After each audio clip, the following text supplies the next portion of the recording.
Welcome on in, Eagles fans, to a special hot take edition of the No Huddle Show. Joe Giglio with you, of course, along with Eliot, Shorr-Parks, Matt Lombardo. They cover the Eagles for NJ Advanced Media. We're bringing this podcast to you not after really a game. I mean, the Eagles did beat up the Niners on Sunday, but this hot take episode is after a major trade the Eagles made that you heard about yesterday. Eliot, Matt, you guys had the podcast kind of reacting to this on the spot. Now we're going to take some reader feedback. Jay Ajayi is now part of the Eagles, running back from Miami, a fourth-round pick. We got a lot of reaction here, Eliot, both on email and Twitter. Eagles fans, for the most part, are really excited about this deal. 24 hours later or so, Eliot, how have your thoughts kind of evolved after your podcast yesterday, after you wrote about it, after listening to Howie? Where are you now just thinking about Ajayi and how he fits with the Eagles? So I think my opinion on it has evolved. I think I'm seeing the risks about it a little bit more, but ultimately I still think this is a no-brainer move you make for kind of the reasons I've touched on, and I think a lot of people have, that a 2018 fourth-round pick is not a ton to give up. You didn't hurt this team in any way. I like the idea of investing in this team as opposed to the 2018 draft. So I think those are the positives. I mean, the negatives are, I think the more you read about what people are saying about Jay Ajayi coming out of Miami, I think this is very similar to a move Chip made when he got rid of LaShawn McCoy. And, then as soon as McCoy was gone, then you started to hear all the negative things about him, about how he was a home run hitter, how he wouldn't just take the easy yards and all those things. And honestly, if I'm an Eagles fan and I'm reading that, I'm happy because you've seen what's happened with LaShawn McCoy in Buffalo. He's been an extremely productive player. So I don't think the stuff coming out of Miami, it's obviously not positive. You don't want to read it, but even with that coming out, and I know it's something we're going to talk about a little more, I still think this was a home run of a deal for the Eagles. I think Ajayi is the best running back on the team. I think he'll be able to take advantage of big holes that LeGarrette Blount was producing yards out of, but I think you'll see Jay Ajayi turn LeGarrette Blount's 15-yard runs into 40-yard runs. I think he's quicker. He's just a better running back, and I think to add a weapon like that to your offense for a fourth-round pick was a no-brainer, especially when you have three of them already. Let's look at a tweet I got here and then an email, Matt. I want to get your reaction to this. Off of what Eliot's talking about, some of those concerns, which there was a Miami Herald columnist yesterday that wrote a piece basically saying that Ajayi was thought of maybe as a me-first type of player down in Miami. We know there's been a lot of stories coming out that he and head coach Adam Gase were not on the same page. So the first is an email, Matt, here from a listener of ours named Mike Kinsey. He said, on paper, I really like this trade and what Jay brings to the running game. However, after hearing the reports on his poor attitude, I am very concerned about the potential impact on the locker room and team chemistry. Can't wait to hear your take. So we have that side of it, which is the bad. And then I got this tweet yesterday, and I thought it was interesting from a user named James on Twitter, who said that this trade reminds him a little bit of when Buffalo, and this is like what Eliot was saying with McCoy, when Buffalo traded away Marshawn Lynch all those years ago to Seattle. A lot of these things were said about Lynch and team chemistry and his personality. He worked out well for Seattle. Matt, how do you think you balance those things in your mind? Yeah, guys, I'm really not concerned about that element of it at all. I talked about it on our podcast yesterday. I did radio on NBC Sports Radio in Washington, D.C., did radio down there. And my thought on this is you can hear about a bad apple in a bad locker room in a bad situation with Jay Cutler, who might have the worst attitude and worst work ethic of any quarterback currently starting in the league. That team isn't anywhere close to sniffing the playoffs in the AFC East. You bring him into Philadelphia, and I know Eliot can attest to this. We've been covering the team for about the same amount of time. This is the strongest Eagles locker room that I've been around. And there's that blend of Malcolm Jenkins, of LeGarrette Blount, of guys that have won Super Bowls. Torrey Smith played in a Super Bowl with the San Francisco 49ers. This is an experienced team with a franchise quarterback where Jay Ajayi isn't necessarily the guy on this offense. He's a component in a running back by committee. He's probably going to be at the top of the depth chart. I wrote the winners and losers column yesterday, and I think that LeGarrette Blount might actually benefit because he can now revert to that short yardage and late game battering ram role. They'll find a way to implement Ajayi not just into the offense and into the scheme, but also into this locker room. So I'm not all that worried about locker room chemistry. I think they'll be fine in that regard, and winning cures all. all. They have a chance to be 8-1 going into the bye week, and that culture is going to continue to build leading into that Cowboy game. And just as far as the trade overall goes, guys, I talked about it on the podcast yesterday with you, Eliot. I think you have to begin a strong case for Howie Roseman being executive of the year. And I love this strategy. It goes back to the summertime when you traded a third-round pick for Ronald Darby, a young cornerback, and I believe, his third season. You look at bringing in Jay Ajayi, 24 years old, in his third season for a fourth-round pick. I know they're short on draft capital over the next 2 years, particularly in 2018, but Ajayi is a relatively proven commodity. They did homework on him 3 years ago prior to the draft. Howie Roseman talked about how they scouted him when he was in town with the Dolphins for that joint practice during the preseason. So they have experience there. He has a track record there. He's on a rookie deal for 1 more year. So you're essentially getting a running back who can be the bell cow on this team for the next several years with a year and a half to evaluate him before you have to sign him. So I think it's a great move. I think it's a great investment in draft picks in the Darby trade and in this trade. And I really don't see, outside of maybe health concerns about a potential knee injury, but I look at the chemistry issue as a non-starter moving forward. We'll see how he ingratiates over the next couple of days, but I just don't see it being an issue with this team and this culture. And one quick thing on the chemistry thing before we move on. I've been as critical as any reporter, in my opinion, of Alshon, the player. But as a person, Alshon has come in and completely put the team first. Jay Ajayi is going to come to the Eagles, and he's going to want to show that the things that the Dolphins reporters have reported about him, which are clearly coming from the team, have said about it isn't true. He's going to want to show he's not a me first guy. He's going to not want to cause a rift in a 7-1 locker room. That's all well and good. Alshon has way more incentive to complain about lack of touches because he's in a contract year looking to get a new deal this offseason that will potentially pay him, millions and millions of dollars. So Alshon has every reason in the world to complain about his, lack of production, but he hasn't. And he's been a team-first guy. He's spoken about how he's more than willing to kind of be a decoy for some people, for other players, and I think that's been very admirable. So if you're Jay Ajayi, you already have an example of a guy in the locker room on the offensive side of the ball that is putting the team first. And as far as leaders go, I do think a lot of the vocal leaders are on the defensive side of the ball and not so much in the running back locker room, or the running back meeting room. But I think it'll be fine.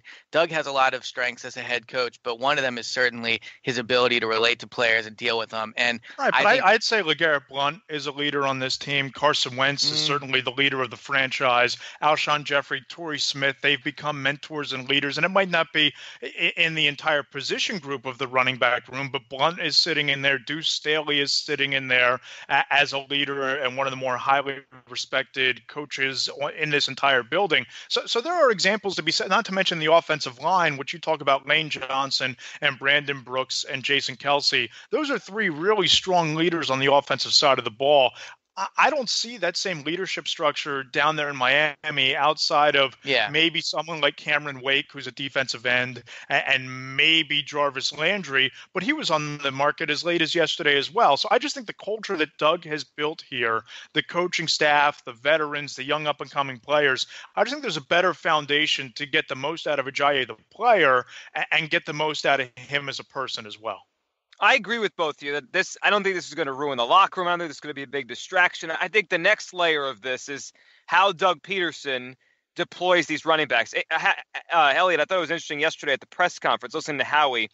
You could tell they like this guy. They want him to be their guy, and they didn't just trade a pick for him for no reason. But Howie talked about Ajayi as a part of the mix. He didn't speak about him yesterday as the running back, and everyone else kind of falls in line, which I think is interesting. We're probably going to have to see how it evolves over the rest of the season. We had a couple emails on this idea of how they're going to do this and how the running backs will play depending on the carries they get.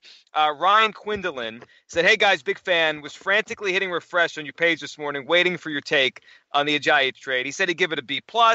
Wentz must be so excited." And then he went on to say, "Curious to see how this impacts Blount's production. He seems like the kind of back who needs to keep his feet warm, seems less explosive when he splits carries." Jordan Webster had a very similar take. Do you think it will cause issues in the locker room or be content in this new role with Blount as long as he keeps winning? Eliot, what do you think about this in terms of how Doug will now deploy Ajayi, Blount, Smallwood, Clement, all their backs?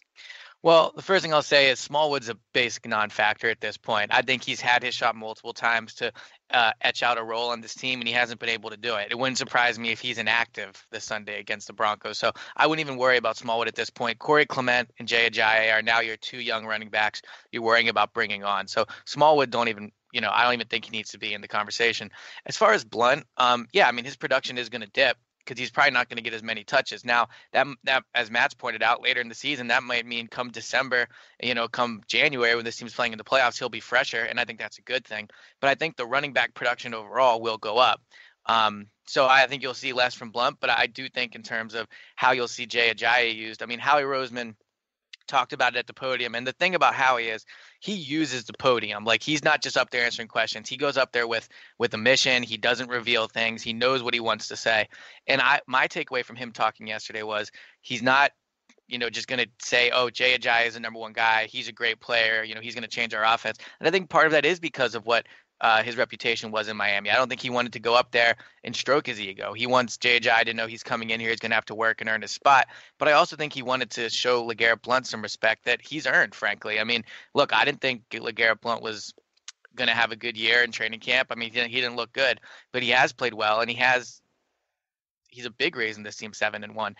So I do think that was kind of Howie's goal. But at the end of the day, Jay Ajayi is going to be here in 2018, and LeGarrette Blount probably isn't. So maybe not this Sunday. You won't see Jay Ajayi touch the ball a ton, but I think they want to make him a part of this offense, get him on the same page with Carson so that he's ready to roll and be a huge part of this team in 2018. Yeah, two things here.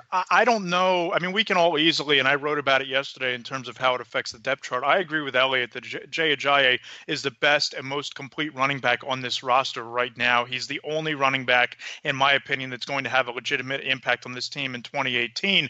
But let's just take a step back and look at how the Eagles have used their running backs throughout the course of the year. You look at week one, it was mostly LeGarrette Blount. You look at the aggressive, quick front seven of the Kansas City Chiefs. It was the Wendell Smallwood show, a lot of Darren Sproles, actually. Sproles goes down in week three. Blunt and Clement kind of split the carries from there. Smallwood gets a bulk of the carries against the Chargers. This has been a matchup-driven offense, a matchup-driven scheme, and I don't know how much that changes. I think that Ajayi, when you look at the stat book, is going to lead in touches, but I don't think it's going to be an area where he has 25 carries and LeGarrette Blount has 7.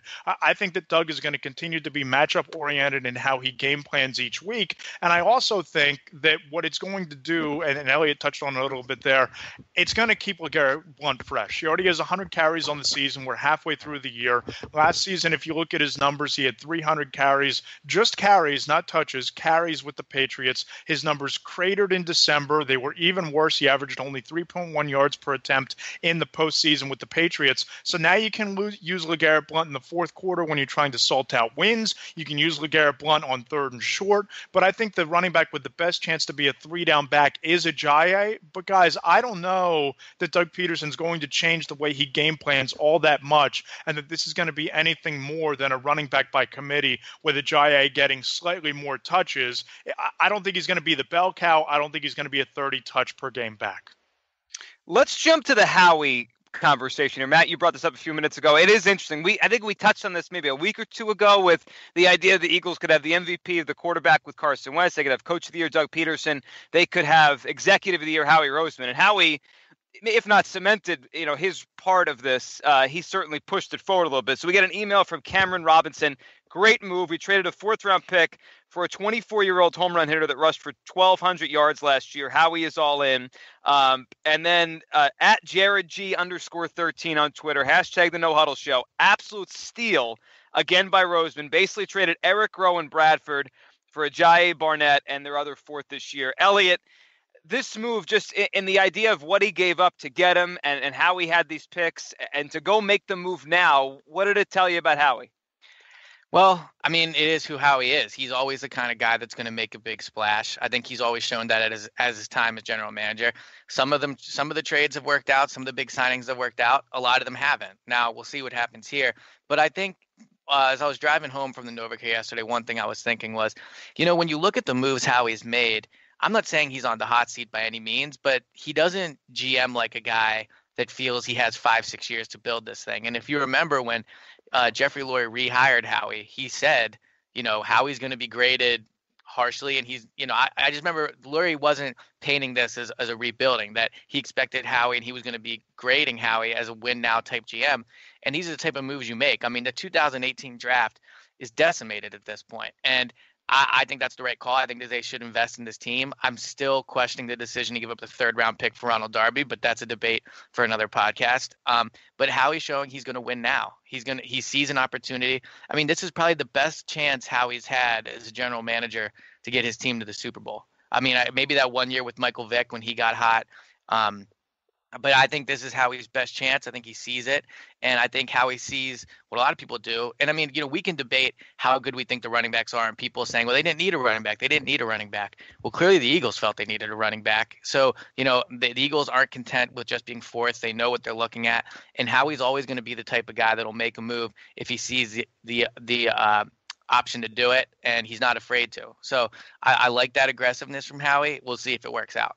Yeah, I think this is a win now and building for the future type of move. Listen, they didn't trade for 30-plus-year-old Frank Gore. They didn't make the move, which you can argue whether or not the Seahawks overpaid for Dwayne Brown. I think that at least part of the reason why Seattle made that move and gave up a young cornerback in addition to draft capital was to keep him away from the Eagles because they have such a need at left tackle. But this is a 24-year-old running back, and you look at the fact that he has established himself in the NFL. There's a pedigree that you can study in terms of what he's done at this level, where you look at the running backs in this past year's draft, and namely the ones that went after the 2nd or 3rd round. Just look at Donnell Pumphrey. Look at what you got out of Corey Clement as an undrafted rookie free agent. This is a guy that you invested a 4th-round pick in this year who can be your running back not only for the rest of this year, but maybe the centerpiece of your running game next year and beyond. And if it doesn't work out, you're not locked into a long-term contract, and you gave it a shot. So I don't see a whole lot of downside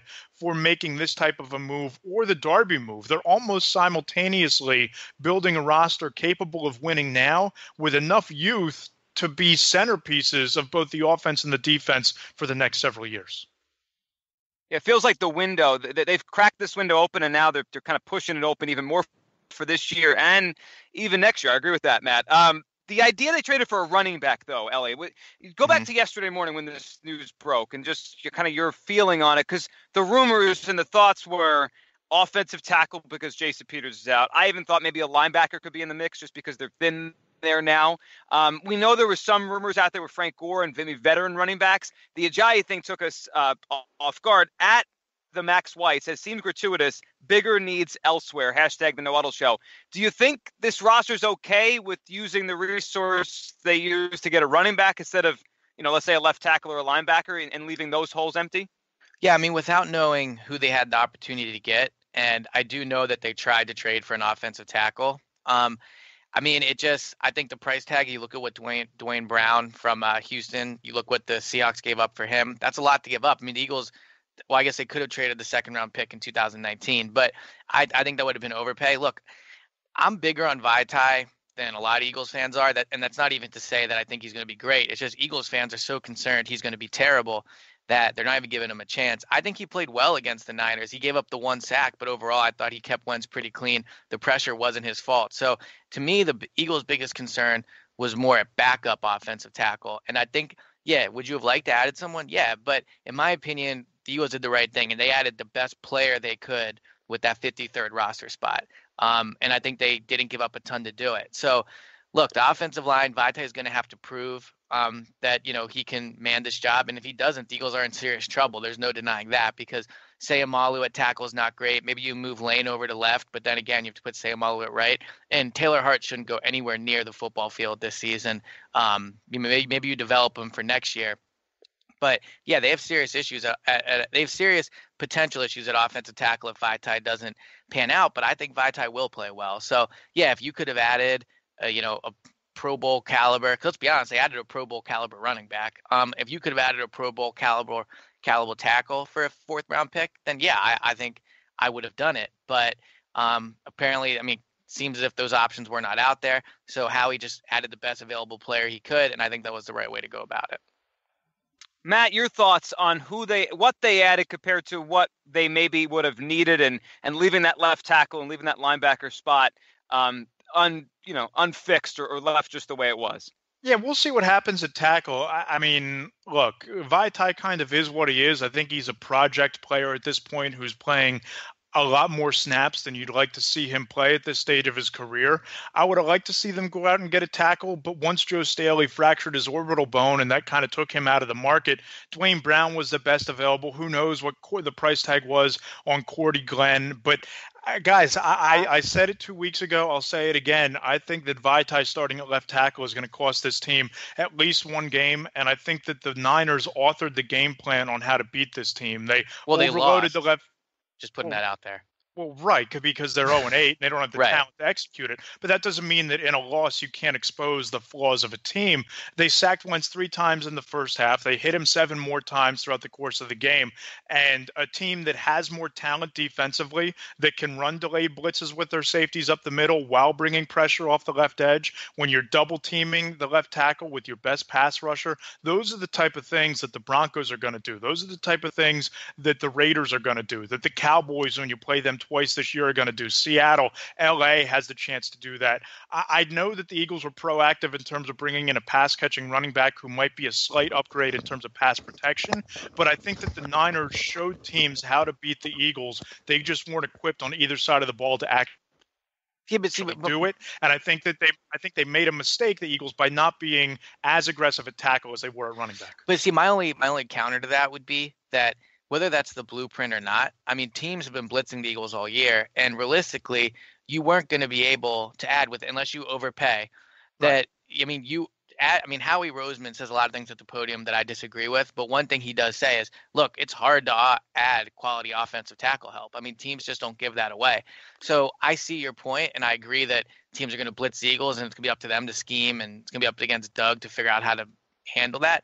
But I don't think there's a trade they could have made on Tuesday. No, but I'd still go out and kick the tires on a veteran like Brandon Albert. I'd still go out and try to bring in. And I'm sure they did. I'm just saying I don't think bringing in any of those guys would have changed the fact that, because one, I think no matter who the Eagles traded for, Vaitai was going to be their starter. I just do. But two, not if you traded for Dwayne Brown.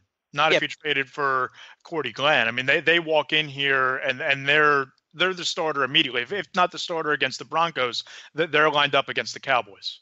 Yeah, but I guess what I'm saying is, first, I don't think the Eagles were going to pay what it took to get Dwayne Brown. So, I mean, yeah, if they would have given up a 2019 second-round pick for Dwayne Brown, he probably would have ended up being the starter. But I guess my point is, I don't think there's any trade realistically the Eagles could have made that would have resulted in Vaitai being benched, or B, would have prevented teams from blitzing him. That's my only counter I'm making. I agree with you that the 49ers, who do, I mean, have a fairly talented front four, but I do think, they did author to a certain point how you get pressure on Carson Wentz and the Eagles, but I think teams were going to do that regardless of the trade the Eagles made on Tuesday. This reminds me, this debate here, and using your resources on something maybe you don't need because what you really need is too expensive. It's almost like in baseball when teams need a starting pitcher, and it's like, well, we can't get one. Well, they get another relief pitcher to kind of help out in a different way to mitigate the loss. And it brings me to Doug here, Eliot. I mean, what do you think this trade says about Doug? One, to bring in a guy like Ajayi to the locker room after another coach, Adam Gase, didn't really want him anymore. And two,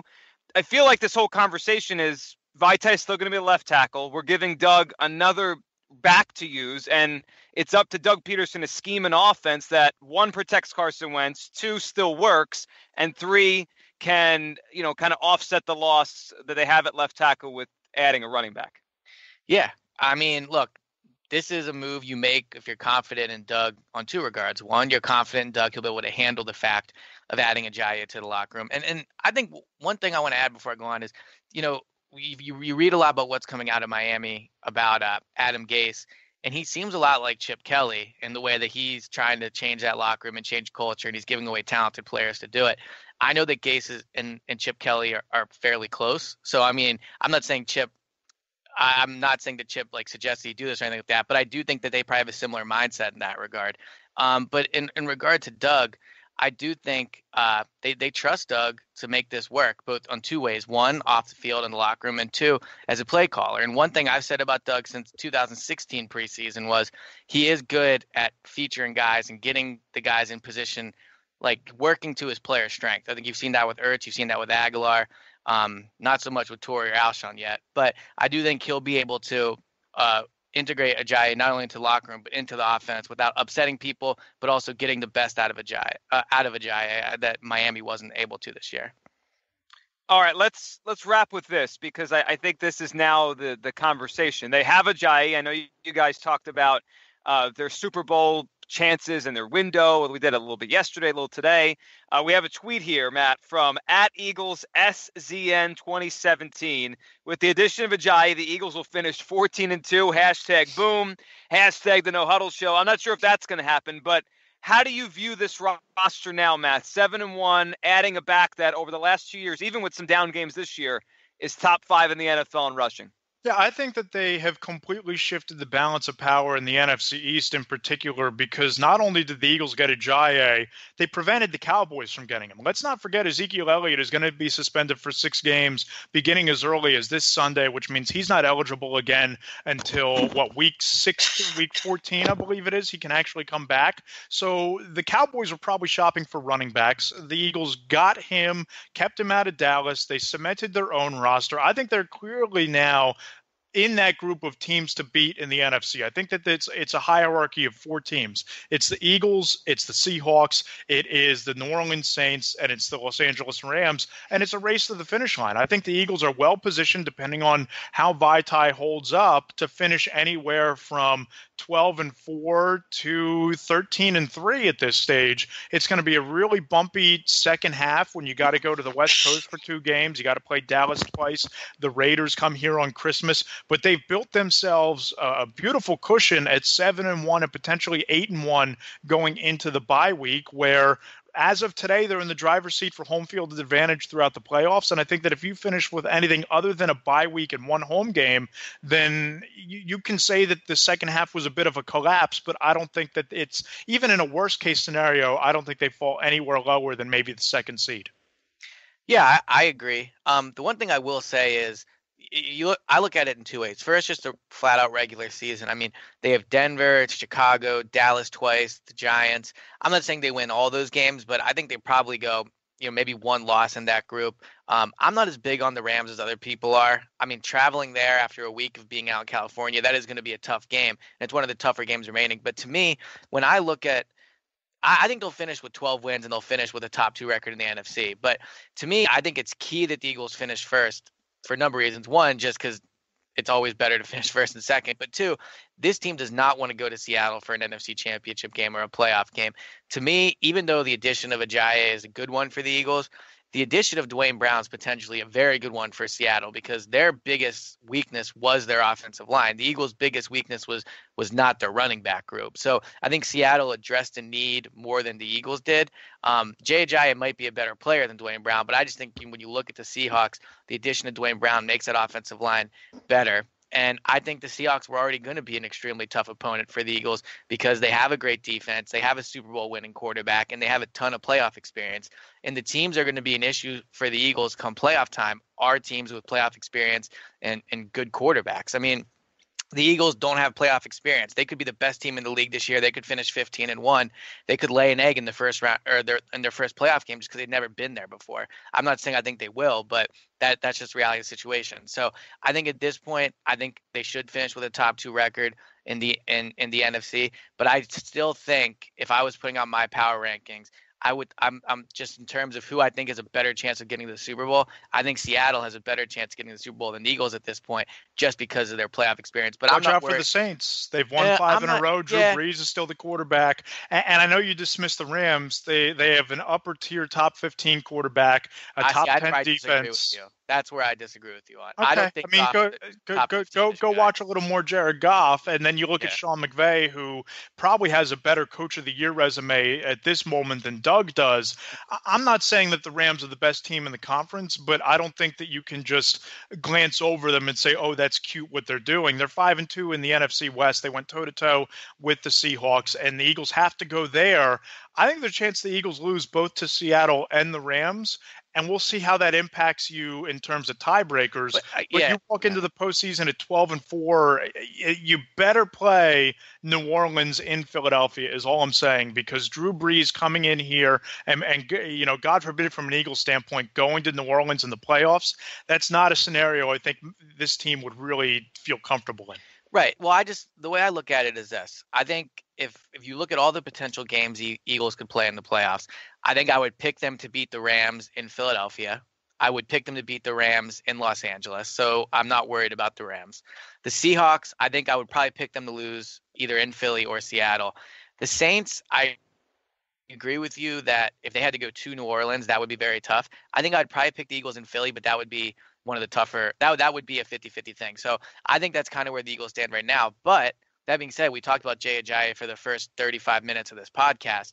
If he turns out to be a huge difference maker in the running game, and all of a sudden they have a running back that's an actual weapon, in 3-4 weeks, we could be talking about this team a lot differently. Yep, I don't disagree, but let's just remember they had, I believe, the 4th ranked rushing offense before making this trade. So I don't know that he helps. But believe me, he helps, especially catching the ball out of the backfield. It feels like a lot of those yards came against the Giants and the Chargers. I'd have to go and look it up, but I mean, those were bad rushing defenses that they just kind of beat up on for 2 weeks. But I feel like the last few weeks, I mean, Wentz has been getting a decent chunk of yardage. I know he didn't actually last in their last game, but against the Panthers he did. I feel like he did against the Redskins too. I think he was their leading rusher against the Redskins. Yeah, so I feel like the running game, even though they're 4th in total yards, I'd have to look up and see where they are in terms of yards per carry, and I'd have to look up and see where the running backs are. But regardless, I mean, we've had that debate. I see your point. I just think Jay Ajayi, much like Dwayne Brown, has the ability to completely change how we view this team in 4 weeks. I agree with that. And I think the Eagles and Seahawks are the best teams in the NFC. And I'm with you, Eliot. I think home field is critical. I think whoever's going to get it's probably going to go to the Super Bowl. And look, whoever wins these deals might change the balance of power here. If Brown is great and Ajayi isn't, then the Seahawks probably leap above. If they're both good, it's probably even, and vice versa. But they look like the best teams, and it's going to be fun watching this down the stretch. Ajayi's here now. The Eagles are 7-1 and have a chance to actually get better with some guys coming back from injury and a new running back down the stretch of the season. All right, everyone, thank you for listening. The Hot Take episode here. And Eliot, have we checked? How are we doing with our reviews here? Come on, man. I check every day. Right now we're at 184, which is very good. We're still 4.5 stars. I still want to get to 200 by Dallas. I'm secretly hoping we get there by Denver. We're 16 away. We have, 4 or 5 days to get there. So if you've listened to the podcast to this point, we're up to 35 minutes. You clearly like the podcast. Just take a second, go in there, leave a review. We would really appreciate it. I'm trying to get to 200 by Denver. I'm just going to say it. So I really hope we get there. So go ahead and leave a review. 200 by Denver is the goal. Jay Ajayi is an Eagle. We need some more reviews. Thanks for listening, guys. Matt, thanks for doing this. Talk to you next week. Thanks, Eliot. Yep, talk to you soon.